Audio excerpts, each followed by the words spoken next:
气候变迁，农作物需要品种的改良来加强适应气候的能力。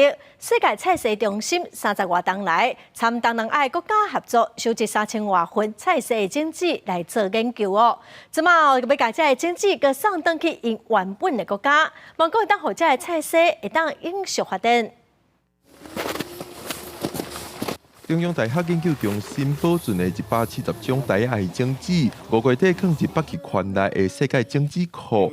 因为气候变迁等，保存各国的原生种是真重要。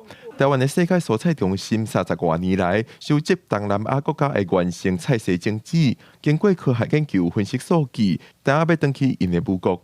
Vegetable diversity can be seen as a treasure box for current and future generations to be able to produce and consume nutritious food now and into the future.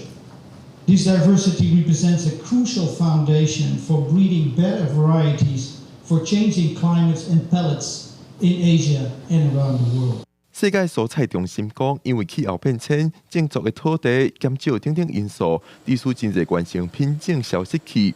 但是，这寡原生品种有真侪关键基因，会当互人类改良品种，互农作物通变更较耐可旱、耐大水，通应对气候变迁的挑战。今年有3个风台竟然来侵入台湾，造成了到蔬菜即卖价值非常的高，主要就是这个蔬菜的种源这个抗性有问题。 And this would help to safeguard the vegetable biodiversity in Asia and enhance the climate resilience of the food productions.